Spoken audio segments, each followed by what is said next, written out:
बिस्मिल्लाहिर्रहमानिर्रहीम। My name is तुबा Zulfikar और आज हम लोग स्टार्ट कर रहे हैं 10th क्लास का सेकंड चैप्टर। 10th क्लास का सेकंड चैप्टर का नेम है होम्योस्टेसिस। बेसिकली सबसे पहले होम्योस्टेसिस की डेफिनेशन आती है कि होम्योस्टेसिस है क्या। होम्योस्टेसिस क्या है कि हम अगर एक्सटर्नल एनवायरनमेंट में कोई फ्लक्चुएशन, कोई चेंजेस आ रही हैं तो उसका इंटरनल बॉडी पे कोई इफ़ेक्ट ना हो, इसको हम लोग बोलते हैं कि होम्योस्टेसिस। कि हम लोगों ने मतलब अल्लाह ताला ने बॉडी का सिस्टम पहले ही ऐसा बनाया है कि हमारे इर्द गिर्द कोई भी चेंजेस आती रहें, कोई इन्वायरमेंटल चेंज आए, कोई टेम्परेचर चेंज आए, उससे हमारी बॉडी का टेम्परेचर चेंज नहीं होता। जैसे बॉडी का फिक्स टेम्परेचर है 37 डिग्री सेल्सियस। अगर कोई बाहर टेम्परेचर 50 पे चला जाए, 80 पे चला जाए, लेकिन बॉडी का जो टेम्परेचर है वो नॉर्मल उसी ऑप्टिमम कांस्टेंट टेम्परेचर पे रहेगा। इसको हम लोग क्या बोल रहे हैं? होम्योस्टेसिस। अब होम्योस्टेसिस क्या है? Maintenance of internal conditions of the body. सिर्फ ही टेम्परेचर की बात नहीं है, बल्कि ओवरऑल बॉडी की जो इंटरनल कंडीशन है वो कांस्टेंट रहे या इक्विलिब्रियम पोजीशन पे रहे, इक्विलिब्रियम स्टेट में रहे, इसको हम बोलते हैं होम्योस्टेसिस। तो इसके लिए डिफरेंट स्ट्रेटजीज, डिफरेंट स्टेप्स हैं या डिफरेंट मैकेनिज्म है बॉडी जिनको अडॉप्ट करती है ताकि हमारी बॉडी जो है वो इक्विलिब्रियम पे रहे।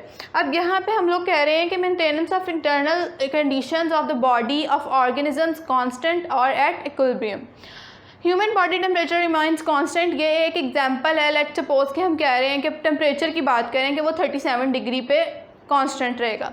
फिर हमारे पास और ये कह लें कि ये आप वेज हैं कि बॉडी किस तरह अपने आप को इक्विलिब्रियम स्टेट में रखती है, या फिर एग्जांपल्स हैं होम्योस्टेसिस की।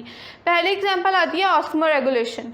क्या होता है कि बॉडी सॉल्ट और वाटर की रेगुलेशन से, यानी कि बॉडी के अंदर नहीं हो रहा, ये विद इन अ सेल हो रहा है। सेल है, सेल के बाहर एक इन्वायरमेंट होगा ना, सेल जहाँ पे एग्जिस्ट कर रहा होगा। अब इस सेल में क्या होगा? अगर सेल के अंदर सॉल्ट कंसनट्रेशन इंक्रीज़ हो जाती है, लेट्स सपोज अब सॉल्ट कंसनट्रेशन इंक्रीज़ हो गई है, तो उसको मेंटेन करने के लिए क्या होगा वहाँ पे? ऑस्मोसिस या डिफ्यूजन होगी, जिसके थ्रू वाटर जो है वो इनसाइड द सेल मूव करेगा। अगर लेट्स सपोज अंदर वाटर कंसनट्रेशन इंक्रीज़ हो गई है और सॉल्ट कंसनट्रेशन कम हो गई है, तो क्या होगा? तो वाटर क्या होगा? आउटसाइड द सेल मूव कर जाएगा। इस तरह inside and outside the cell regulation of water and salt, इसको हम बोलते हैं ऑस्मो रेगुलेशन। यानी कि ऑस्मोटिक वे में हमारी बॉडी के अंदर वाटर और सॉल्ट्स को बैलेंस किया जाता है। Maintenance of water and salts in the body, it is done through osmosis और डिफ्यूजन। ये एक प्रोसेस हो गया जिसके थ्रू हम बॉडी में सॉल्ट और वाटर की कंसनट्रेशन को बैलेंस कर रहे हैं, इक्विलिब्रियम पे ला रहे हैं। अगर ऐसा नहीं होगा, इनमें से कोई भी एक डिस्टर्ब हो जाएगा, तो वो कोई डिजीज़ या डिसऑर्डर कॉज करेगा। Then comes thermoregulation. थर्मोरेगुलेशन क्या है?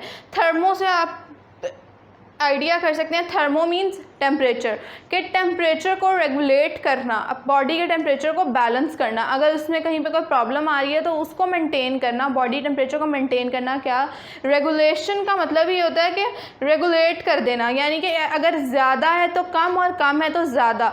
और इस रेगुलेशन को हम लोग क्या बोल रहे हैं? Thermo regulation. Maintenance of body temperature at tolerable range पे। देखें, अगर बॉडी टेम्परेचर वेरी करता है ना, तो उससे सबसे ज़्यादा इफेक्ट एंजाइम्स पे पड़ता है।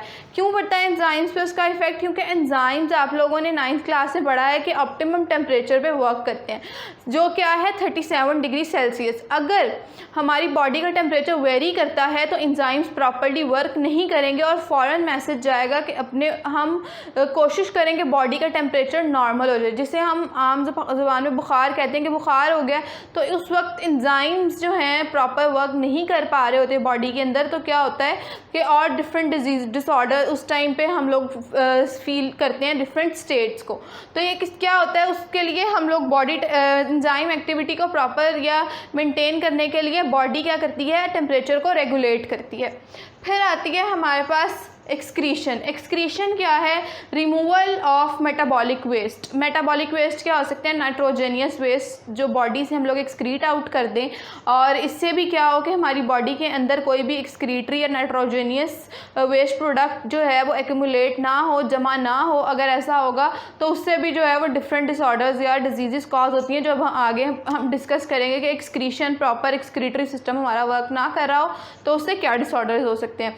यहाँ तक तो आगे जनरल बात की होम्योस्टेसिस क्या है और होम्योस्टेसिस की एग्जांपल्स क्या हैं और होम्योस्टेसिस होता कैसे है और कैसे कौन कौन सी पॉसिबल वेज़ हैं जिसमें हम देख सकें कि यहाँ पे बॉडी जो है वो इक्विलिब्रियम की तरफ जा रही है या बॉडी अपने आप को मेंटेन करने की कोशिश कर रही है।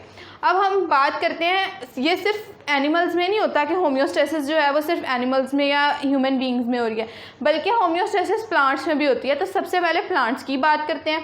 प्लांट्स में होम्योस्टेसिस कैसे हो रही है? सबसे पहले क्या हो रहा होता है, प्लांट्स अपने आप को नॉर्मल रखने के लिए, अपना स्ट्रक्चर और अपने फंक्शंस उन सबको मेंटेन करने के लिए removal of carbon dioxide. Removal of carbon dioxide के, कार्बन डाइऑक्साइड कोई वेस्ट प्रोडक्ट नहीं है, बल्कि कार्बन डाइऑक्साइड फोटोसिंथेसिस से प्रोड्यूस हो रही है प्लांट्स में। अगर प्लांट्स में कार्बन डाइऑक्साइड फोटोसिंथेसिस से प्रोड्यूस हो रही है ड्यूरिंग डे टाइम तो वो यूज़ कर रहा है प्लांट। उसके अलावा अगर क्या होगा, अगर क्या हो कि फोटोसिंथेसिस रात के टाइम स्टॉप हो जाती है तो वहाँ पे फिर फोटोसिंथेसिस नहीं हो रही तो फिर बाय प्रोडक्ट के तौर पे जो है कार्बन डाइऑक्साइड होगी।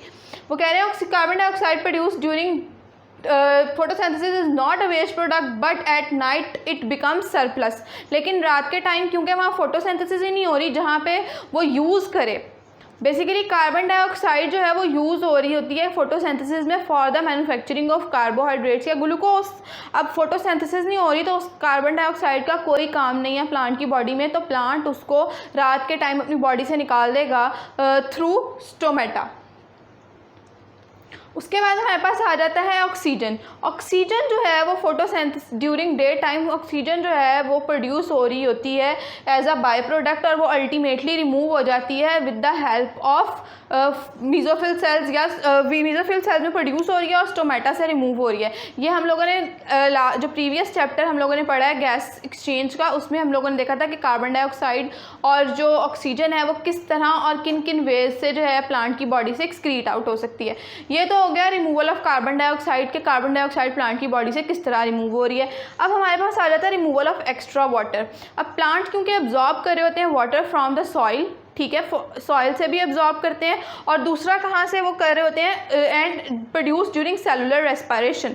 जब ग्लूकोज की ब्रेकडाउन होती है तो वहाँ पे भी वाटर प्रोड्यूस हो रहा होता है। तो अब दो वेज आ गए, एक तो इन्वायरमेंट से ले रहे हैं और एक प्लांट की बॉडी में प्रोड्यूस हो रहा है वाटर। अब एक्सेस हो जाए, अगर वाटर की ज़्यादती हो जाए बॉडी में प्लांट की, तो क्या होगा कि प्लांट ने अब उसको अपनी बॉडी से एक्सक्रीट आउट करना है, निकालना है। अब उनका तो कोई प्रॉपर सिस्टम नहीं है ना, ऑर्गन सिस्टम, जैसे ह्यूमंस के अंदर है कि किडनीज़ हैं और वो सब वर्क करेंगी और एक्सक्रीशन होगी।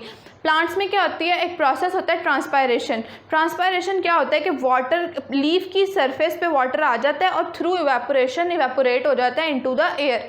ये एक वे है कि प्लांट अपने बॉडी से एक्सेस वाटर को रिमूव कर रहा है। उसके अलावा वो कह रहे हैं कि प्लांट जो एक्सेस वाटर है वो प्लांट्स के अंदर, सेल्स के अंदर भी स्टोर हो जाता है, उसको टर्जिड करने के लिए, मतलब उसको स्टिफ करने के लिए। यही वजह है कि लीव्स जो हैं वो स्टिफ रहते हैं, क्योंकि उसके जो सेल्स हैं उनके अंदर वाटर स्टोर हो जाता है और उसको टर्जिड कर देता है। उसके अलावा ट्रांसपायरेशन की हमने बात कर ली। ट्रांसपायरेशन जो है अब दिन में होगी सिर्फ, क्योंकि सनलाइट प्रेजेंट होगी और लाइट ही और हीट ही हेल्प करती है कि वाटर वेपर्स को, कि वो लीफ की सरफेस से इन्वायरमेंट के हमारे एटमॉस्फेयर में एंटर हो जाए। अब ट्रांसपायरेशन रात को नहीं हो रही, और if high content of water is in the soil it start accumulated in xylem cells. अगर फिर भी वाटर एब्जॉर्ब होता जा रहा है, ट्रांसपायरेशन नहीं हो रही लेकिन वाटर स्टोर हो रहा है प्लांट की बॉडी में, तो प्लांट क्या करेगा कि उसको जाइलम वेसल्स में स्टोर कर लेगा। वाटर कहाँ स्टोर हो गया, जाइलम वेसल्स में। अब दूसरी एक चीज़ आती है, प्लांट्स के अंदर स्पेशल पोर्स होते हैं जिनको हम कहते हैं हाइडाथोड्स। हाइडाथोड्स जो हैं वो एजेस पे और टिप्स पे प्रेजेंट होंगे, लीव्स के एजेस पे और टिप्स पे, और वहाँ से क्या होता है कि वहाँ से फिर वो जो एक्सेस वाटर है वो रिमूव होना शुरू हो जाता है। ट्रांसपायरेशन नहीं हो रही लेकिन एक्सेस वाटर।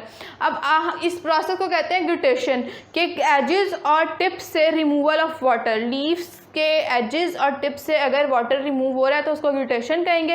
ये ड्यू ड्रॉप्स नहीं होते, ड्यू ड्रॉप्स तो होते हैं जो कंडेंस वाटर होता है और वो कंडेंस होके लीव्स की सरफेस पे आ जाए, लेकिन ग्लूटेशन जो है वो समथिंग डिफरेंट, वो प्लांट की अपनी बॉडी के अंदर से जो एक्सेस वाटर है वो रिमूव हो रहा होता है थ्रू एजेस और टिप्स।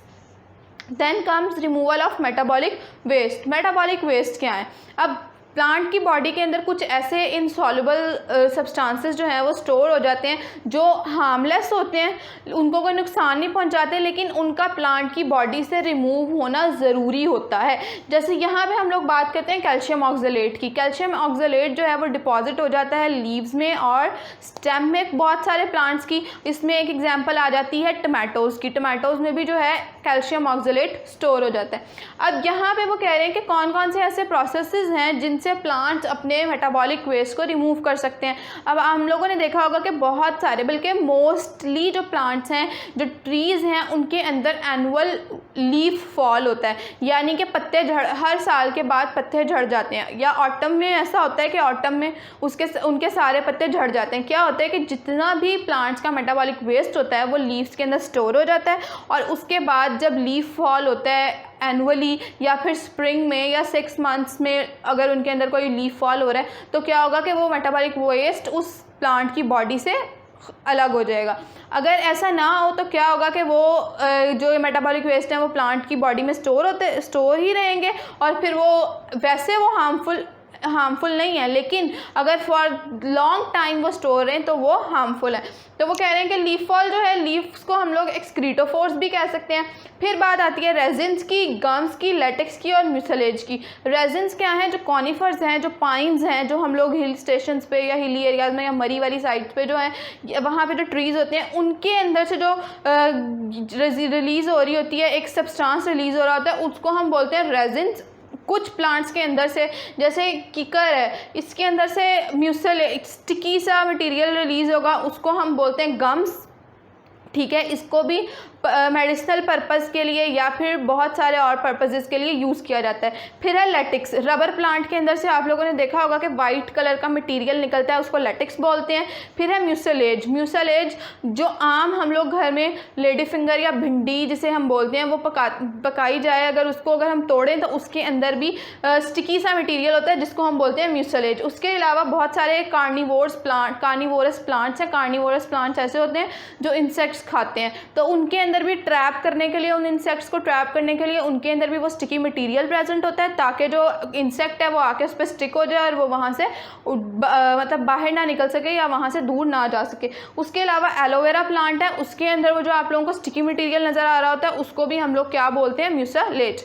यहाँ तक होम्योस्टेसिस इन प्लांट्स ख़त्म होता है। हमारे वीडियो को लाइक करें, चैनल को सब्सक्राइब करें और बेल आइकन को प्रेस करें, और अगर आपको कोई भी क्वेश्चन ना समझ आए तो कमेंट बॉक्स में कमेंट करें। Thank you.